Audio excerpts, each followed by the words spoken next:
Yeah, good morning, everyone, and welcome to Supply Chain Management online classes. This is Dr. Mahesh M. Onjeri, Assistant Professor from Department of Management Studies, SDM College of Engineering and Technology, Dharwad. Okay. So, dear students, we are learning chapter number 10 from Unit 6, okay, which is about achieving coordination in the supply chain. Okay, so before we continue with the syllabus, I would like to share a news article from yesterday's The Times of India. Well, it's actually an interview, so which makes you understand the importance of a supply chain, not only for a company, but even for a country or a government. Okay,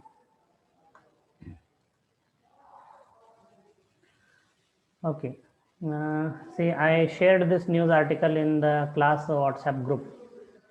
Okay, if some of you have read it, then you would understand. Okay, the major problem here is supply chain. Okay, so this is the interview of Soumyakanti Ghosh, who is the Group Chief Economic Advisor for State Bank of India. Okay, so the expert. So he has mentioned about what is inflation. Okay, inflation is a rise in prices. Okay, it keeps on rising.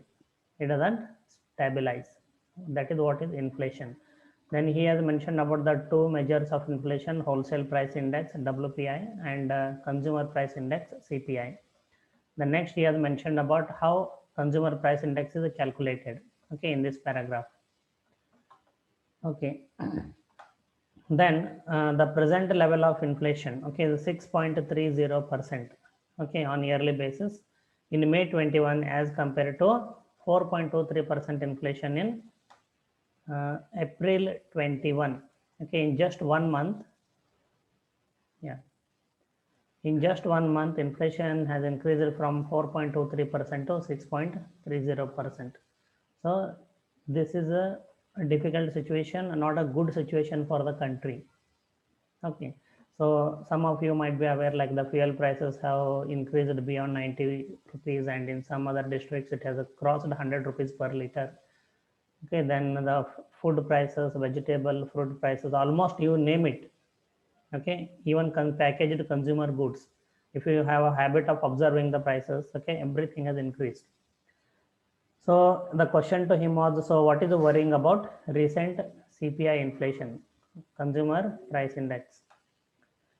CPI inflation has increased to 6.3% on a yearly basis in May 21 as compared to 4.3% in April 21. For policy makers, okay, means RBI and Government of India.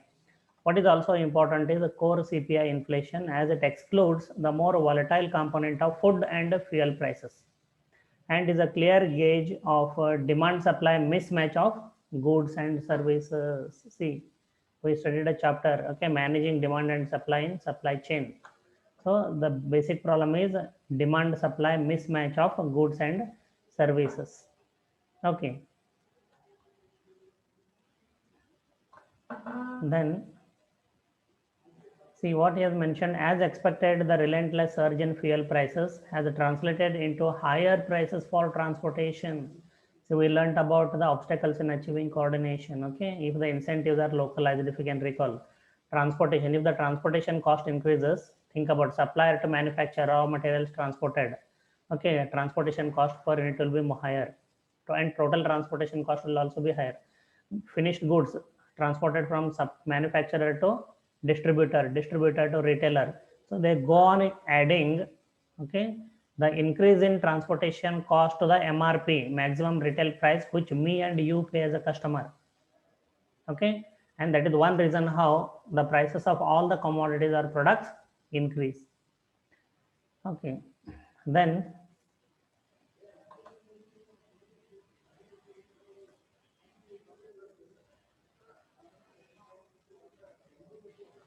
yeah, I would like to read that part of news where he speaks about inflation, supply chain management.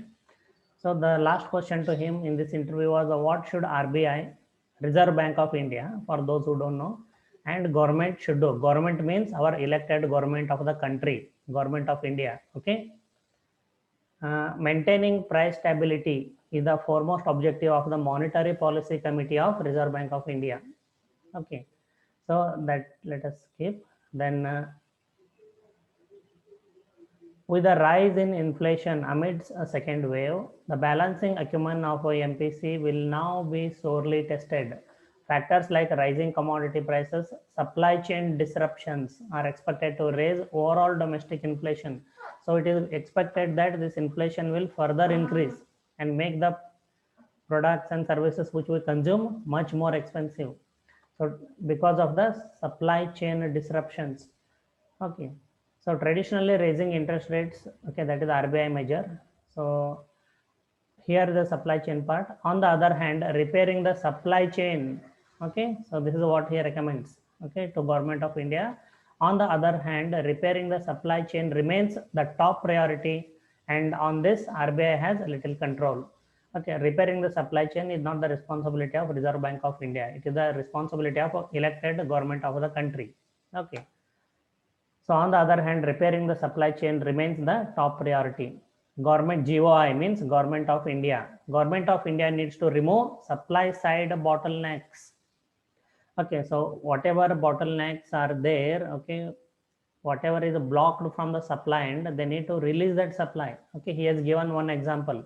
Government of India can immediately offload 10 to 20% of its pulse stock with NAFED in the open market. See, Government of India holds stock of food grains or pulses, okay, in its government warehouses, and the stocks of these food grains or pulses held by Government of India is 14.6 lakh metric ton.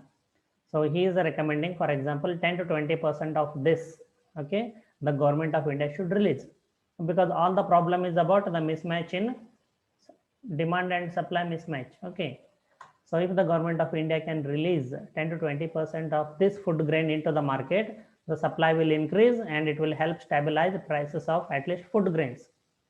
This is one example. So this may immediately cool down pulses price or food grains price. Measures like this across commodity classes are the best response right now. So dear students, so beautifully he has narrated or explained the importance of supply chain. Okay, all this time we have been learning only about companies, but in between I kept reading news about supply chain from the newspaper. It was all the responsibility of Government of India. Okay, yeah. So this interview signifies the importance of supply chain to stabilize the increasing prices in the country for the time being. Okay, otherwise it is expected that the prices will further increase. Okay, and if the prices further increase, the demand will be low. Already the demand is low, and Indian economy will not grow. GDP will again come back to negative. Okay, so any queries here? Any questions? Or if anybody has read the news, if you have any questions, would like to share something, you can speak. No, sir, no doubts. Okay, that's great. Anybody else who would like to contribute something, comment something?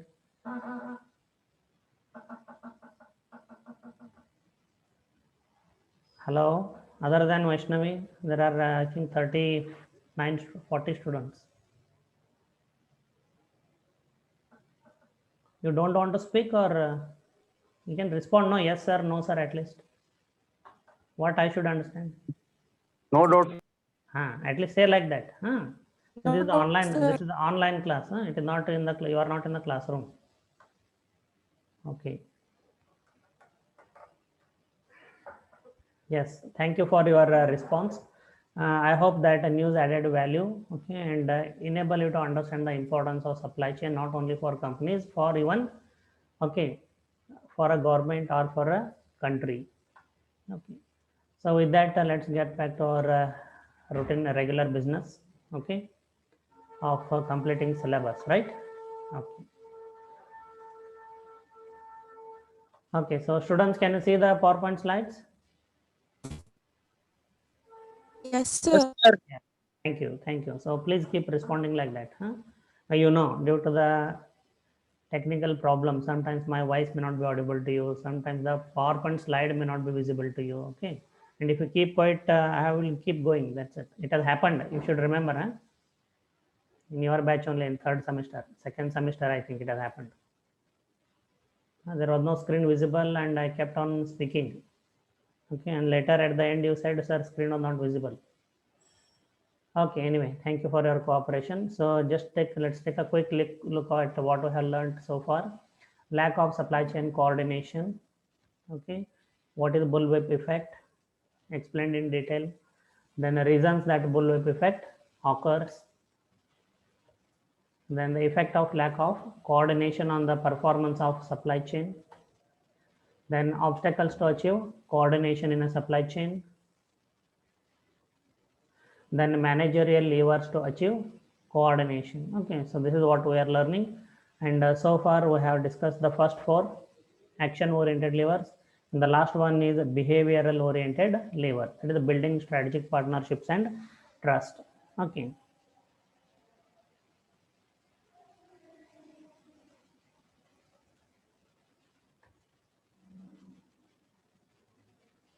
okay, so in designing a relationship, okay, building strategic relationships and a trust in a supply chain. So this is a relationship oriented lever. So in this, okay, what we were discussing, what we are learning, that there are two phases in a supply chain relationship. One is the design phase and the another is management phase. Okay, and we were learning about the design phase. So far we have discussed about assessing the value of the relationship and its contributions, and identifying operational roles and decision rights for each party. And then we were learning, I think we finished about creating effective contracts. So today we'll continue from here, designing effective conflict resolution mechanisms. Okay, this is the first phase of design phase. First stage one, design phase two. Okay, and then design phase three. So I think till here we have discussed in the previous class. So let me continue from the last phase in designing effective relationships in a supply chain. So once again I repeat, every time I'm repeating, relationship between the supplier of relationship between the stages of the supply chain. Okay, for example, relationship between supplier of raw materials and manufacturer, relationship between manufacturer and wholesaler, relationship between manufacturer and retailer, relationship between manufacturer and customer, relationship between manufacturer and relationship between wholesaler and retailer, like this, or relationship between retailer and customer. So we are talking about such relationship. The fourth phase in designing this effective relationship is designing effective conflict resolution mechanisms. Okay, so however effective relationship company is able to develop, but still, okay, there will be occasions, situations where conflicts tend to rise. Okay, so we say no perfect, okay, couples. Okay, but even among perfect couples, there might be small arguments. It may not be bigger one, but there may be small arguments. So personal life we leave aside. Now in the corporate life, definitely a manager must design effective conflict resolution mechanisms well in advance. Okay, you cannot look for a solution once a problem arises. If there is an argument breaks down, okay, you need to have these conflict resolution mechanisms well in place. So informal arrangements may eventually be formalized in the later contracts. Okay, say all of a sudden supplier, okay, ask for demands for additional quantity of raw materials from the supplier.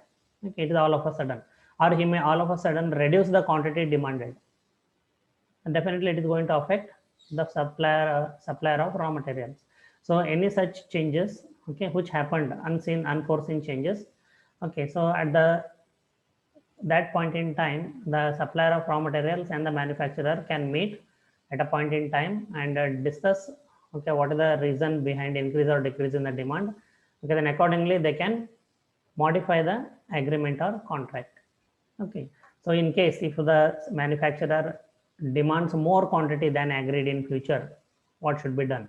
If the manufacturer demands lesser quantity than the agreed quantity, what should be done? So this thing can be formalized in later contract. You can modify it. And but if there is a trust between both, okay, there will not be a situation. Okay, they will meet and they will try to resolve the issue. That is the reason why effective relationship has to be built in the supply chain. If there is no good relationship between the raw material supplier and the manufacturer, there will be arguments. Initial formal specification of rules and guidelines for procedures and transactions. See, most of the professional organization, Fortune 500, Fortune 2000 are world's large professional organization. Okay, for everything there is a written procedure. They call it standard operating procedure. I repeat, standard operating procedure. That is nothing but a formal specification of rules and guidelines for procedures and transactions. Okay, so if the manufacturer has to place an order for a supplier for raw materials, there will be a procedure. And the manufacturer has to follow the procedure as described or defined. He or she cannot deviate, remember this. And while supplying the raw material, supplier is also tend to follow certain guidelines and procedures. He cannot deviate from those guidelines and procedures. Okay, dear students, this is how large professional organizations are able to, okay, manage their employees, motivate their employees. Okay, like Walmart, over 20 lakh employees all over world. They keep them motivated and they manage them. This is all possible only because of a standard operating procedure. A last minute circus, okay, won't help a company to grow professionally. Remember this. Okay, even in personal life, one can have standard operating procedure for almost all the aspects: education, career, personal life. Okay, then regular frequent meetings to promote communication. Okay, so there should be frequent meeting of the stages of supply chain, like supplier of raw materials, manufacturer, wholesaler, and retailers. Retailers, organized retailers, it is possible. Unorganized retailers, it is difficult. Okay, because there will be in millions of numbers. So if they keep meeting regularly and if they keep communicating with each other, there will be more transparency and there will be more coordination and cooperation. Okay, then if after all this also, okay, that they both trust each other, okay, if there is any situation, they sit together and speak, okay, and there are standard operating procedures for everything, for every activity, okay, and they meet frequently, let us say, but in spite of this, something goes wrong, okay, then the court is the last resort. But before court, there is one more option called arbitration. Arbitration services are provided by certain organizations, professional organizations, who acts as a court or a judge. Okay, both the parties present their cases to the arbitrator, and whatever decision is made by the arbitrator, it is legally binding actually. Okay, if you can recall the situation between Amazon and Future Group, when Future Group sold its retail assets to Reliance Retail, if you can recall. So Amazon protested, and they told that there was an agreement between Amazon and Future Group that if they have to sell asset, they should not sell assets to the listed some companies which were specified by Amazon, and on the top it was Reliance Retail, and Future Group violated the condition and sold its assets to retail assets to Reliance Industries. Then, okay, they had already appointed an arbitrator, Amazon and Future Group. Remember this. Future Group holds a minority stake in one of the Future Group companies. So then Amazon approached the arbitrator. I think that the company is in Singapore. And the arbitrator gave the verdict in favor of Amazon. Remember. Okay, so if you keep reading, you will understand most of these things, what are there in the textbook. Because after all, what is there in the corporate world, that is, okay, taken and put into textbook for learning purpose for the students. Okay, so as we discussed that there are two phases of designing effective relationships. Okay, as there are two phases of designing effective relationship in a supply chain, that is the design phase and management phase. Just now we completed discussing the design phase of supply chain relationship. The next part I will be moving on to is management phase. See, once the relationship is effectively developed, okay, so but over a period of time you need to maintain that good relationship. So we call that management phase. Okay, so let us say you got married, everything is good, but you need to maintain that good relation, good time throughout your lifetime. So that management phase will go on to that.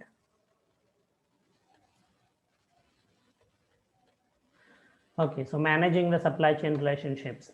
Presence of flexibility, trust, and commitment in both the parties is necessary for successful maintenance of the supply chain relationships. Okay, so there should be flexibility. Just think about, okay, if you cannot connect with the corporate world, think about personal life. So if there is flexibility between the partners, if there is trust, if people trust each other, and if they are committed to each other, okay, and that help maintain, okay, relationship, okay, over a period of time, okay, where there is a rigidity, there is no freedom, okay, there is no flexibility, where they don't trust each other, where they are not committed to each other, not interested in each other, okay, such relationships do not last long. Even if they last, okay, hardly they will speak to each other, okay, it will be a sour relationship. So these things are important for successful maintenance of supply chain relationships over a period of time. Okay, again, who will exhibit this? Not companies. Okay, a company employees need to have these things. Okay, the agreement, terms and conditions. Okay, what they put, they should be flexible.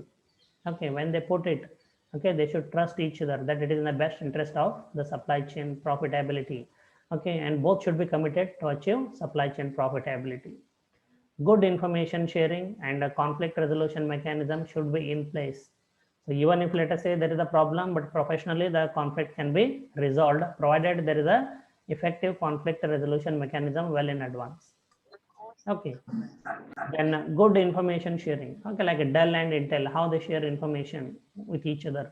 Walmart and Procter and Gamble, how they share information with each other. Okay, so this good information sharing, okay, is also requisite for successful maintenance of long-term relationships. Mechanisms that maintain transparency. So this is what I was talking. So when standard operating procedures are designed, okay, they should provide for transparency. Okay, so when a supplier supplies the goods to manufacturer, when a manufacturer receives the goods, okay, checks them for quality, okay, rejects them, okay, anything they do, there should be transparency. If there are increase in prices, okay, both the parties must know what is the reason for increase in prices and what is the extent of increase in price. So same way, okay, as I was mentioning, even in a relationship in personal life, if they are transparent to each other, okay, definitely the chances of conflict will be very little. The relationship will last longer. Stronger partner treats the weaker. Say for example, Walmart, okay, for example, is a stronger partner. Okay, some of their vendors are weaker. Okay, they just have Walmart as one company as a customer, that's it. So Walmart can treat their vendors, okay, carefully, okay, and in a way that the vendor should perform well, control the costs, and achieve efficiency. Okay, so Walmart can provide, for example, consultancy services to their vendor on inventory management, for example. Okay, then same way, okay, so let us say if in among the couples, okay, husband works and the wife is a homemaker. Okay, the husband can make her always feel good. Okay, husband should always respect her. Okay, he should not make her feel that you are dependent on me, then the relationship will be lost. Remember this, she'll be only a dependent. Okay, she will never love her husband. Same way, if a husband is dependent on wife's income, wife also should treat her husband equally. Okay, so like this, stronger partner treats the weaker. Relationship will be very strong, bonding will be very strong. Okay, so here, for example, Marks and Spencer is the organized retailer, and it treats its suppliers of kitchen products, okay, very diligently, very respectfully. They provide consultancy services to their suppliers of kitchen products. Okay, they consult them, suggest them on how to manage the inventory effectively and how to reduce the costs. Okay, how to reduce the costs. So this way, a stronger partner treats the weaker partner respectfully and provide consultancy to them.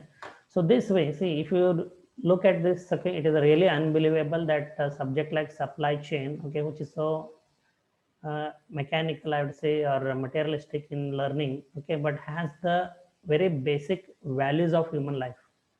Okay, so like flexibility, trust, commitment, okay, then information sharing, transparency, stronger partner treats weaker. Okay, so this is because all, remember, be it Walmart, okay, or Procter and Gamble, be it Dell or Intel, okay, it is all about the employees who are working in the organization. They do all these things. They develop the contracts, okay, they write the standard operating procedures, okay, they follow or they don't follow the standard operating procedures, they share information or they don't share, they trust each other or they don't trust each other, they are committed to each other or they are not committed to each other. So it's again all about human beings. Okay, organization, the environment what is created in the organization is also created by employees, not by anybody else. Okay, so please try to understand the importance of, okay, people. Okay, so you are also a human being, so I hope you understand the importance of these values in your life, as well as when you join a company, see what a company would expect from you is the same basic values. Yes, sir. Okay, yeah, so never forget. Yes, sir. Okay. So any questions on this design phase and the management phase of a supply chain relationships? No, sir. No doubts. Okay, if you have anything to ask, you can ask. So Subject stronger partner treats the weaker. Could you give the example again, sir? Okay, see, Marks and Spencer, okay, is a retailer, organized retailer, okay, and organized retailers purchase merchandise from other suppliers. So their suppliers are called as vendors. Okay, usually suppliers of okay, some products, okay, will be smaller. They are very small companies, okay, who supply to organized retailers like Marks and Spencer. Okay, so the stronger partner company, Marks and Spencer retailing organized retailer, takes care of the suppliers who are, okay, in volume wise or revenue wise very small companies, by providing them Okay. consultancy services on inventory management or how to keep the costs low or how to improve the speed of delivery. Okay, they provide consultancy services. Okay, sir. Okay, and Thank you. even it may offer IT infrastructure to some extent, okay, not to a greater extent, but they may recommend them like that. Okay, sir. Yes. So any other queries? No, sir. Okay. Well, then this is the last topic, okay, in the chapter, or you can say last topic in the syllabus. Okay, so this is about continuous replenishment and vendor managed inventories. Okay, continuous replenishment and vendor managed inventories. Okay, so if you can recall, we briefly learned about it. Okay, in the same chapter, and I told you at the end of the chapter, these are discussed more in detail. Okay, so it was in yeah. So in improving information accuracy, this managerial lever, okay. So I hope you can remember, we in the managerial levers to achieve coordination, improving information accuracy. So how information can be improved, information accuracy can be improved in a supply chain so that it helps the company achieve coordination in the supply chain. So we learned about single stage control of replenishment, where there will be only one window to receive the orders and prepare the invoice. It can be dispatched from different warehouses, that is not a problem. Okay, so there are two practices of assigning single point of responsibility when sales occurs through retailers: continuous replenishment programs and vendor managed inventories. Okay, okay. For example, initially when McDonald's started its operations in India, okay, so they had this okay, single stage control of replenishment. Okay, any order placed from any McDonald's restaurant, okay, it was online, of course. I remember, not over the phone, online. It would reach to only one point. Okay, so from that point only the invoice was prepared. Okay, but the delivery was made from different warehouses located across the country. Even from some from the vendors place, they were directly supplied to the restaurants. Okay, so what are these continuous replenishment programs and vendor managed inventories, which enable the company to have a single stage control of replenishment. I repeat once again, replenishment means fulfilling an order, receiving the order, prepare the invoice and arrange to deliver the goods, okay, by way of transportation. So yeah.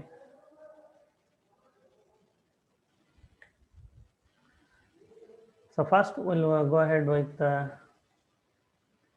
what is the meaning of continuous replenishment and vendor managed inventory. Single point of replenishment decisions ensures visibility and a common forecast. Let us say if there are 10 points where you can place the order, okay, so achieving coordination will become difficult, okay, because it is difficult to gather information properly, okay. So at which stage who is placing the order, what is the demand, the incoming demand, okay, and you, by the time you collect it, okay, there may be communication distortion. That is how we saw in bullwhip effect, okay. So instead of multiple points of replenishment, means receiving the order and preparing the invoice, if there is only one point, okay, so remember these are through softwares, okay, ERP software, enterprise resource planning software, it is possible, or even electronic data interchange, it is possible to place order and all the orders will come to only one point, okay. Even the software itself can handle, it can search for the availability of the goods that are ordered by the buyers, okay, and it can prepare the invoice, okay, as well as it can send orders or communication to the warehouses, nearest warehouses, okay, to dispatch these goods to the respective buyers, okay.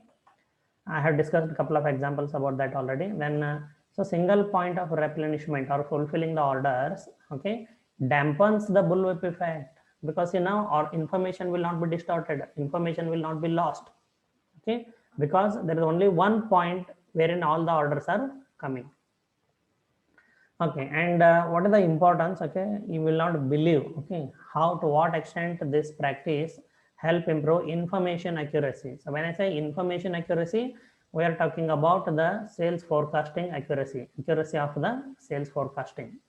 So there are two practices of assigning single point of responsibility. One is continuous replenishment programs and another is vendor managed inventory. Both these practices or approaches, okay, help improve information accuracy. I repeat, in information accuracy means it help, okay, it help in developing a more accurate sales forecasting,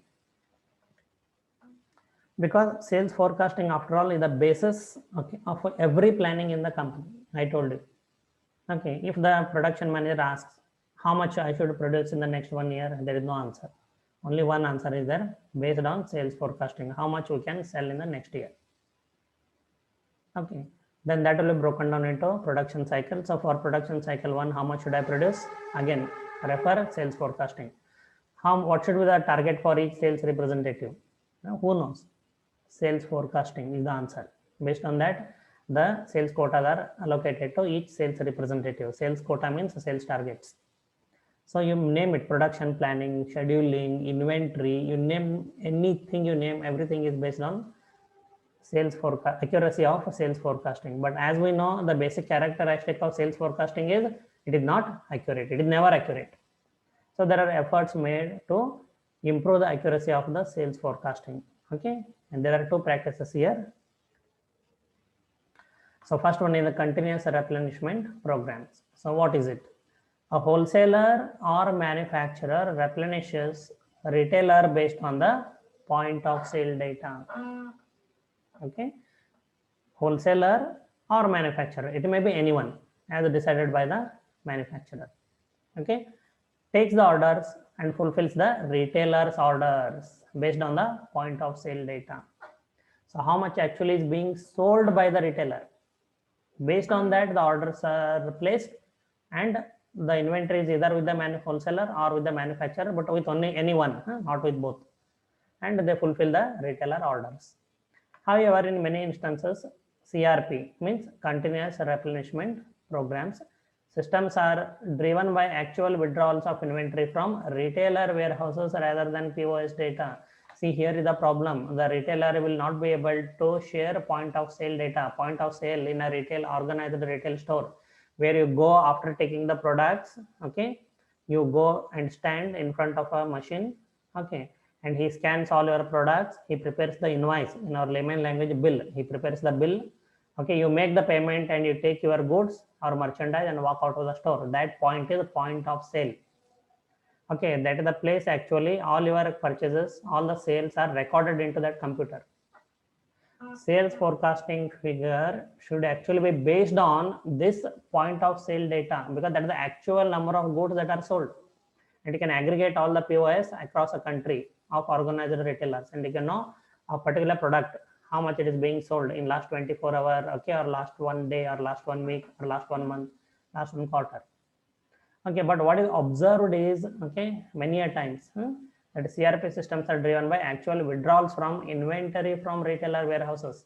So I kept telling you, if you can recall, okay, Aditya Birla Retail, okay, they have this more supermarket, and their distribution center or warehouse in this part of the region is in Rayapur. It is between Dharwad and Hubballi, near ISKCON temple, opposite to ISKCON temple. Okay, so that is the warehouse. Okay, and every day inventory is withdrawn or taken into trucks, and delivery is made to all the more stores in Hubballi, Dharwad and surrounding places. So when they take out the inventory from the warehouses in Raipur, that data is actually many times considered in CRP, but that is not correct. But that is inevitable. Okay, when the POS data cannot be shared, lack of IT infrastructure, or the retailer is not willing to share POS data. Okay, then IT systems are linked across the supply chain. That is what I was saying. Okay, retailer, organized retailer, a supermarket, for example. Okay, point of sale computer. That computer is linked to the warehouse computer. Warehouse computer is linked to the all the such warehouse computers, and retail store computers are linked to the server. Okay, of the head office. Okay, then those that server, that information also can be linked, that computer also can be linked with the vendors or suppliers. Okay, so then there is transparency, and there is information is shared across the supply chain, which brings down the bullwhip effect and improves accuracy of information. Okay, so in this continuous replenishment program, inventory is owned by the retailer, remember. Okay, until it is sold, inventory is owned by retailer. Okay, so that is about continuous replenishment program. The second one is, okay, I think less than a minute is remaining, so we will okay, join back the same meeting once the meeting ends. Okay, first I will take attendance, so please okay, join quickly without wasting much time.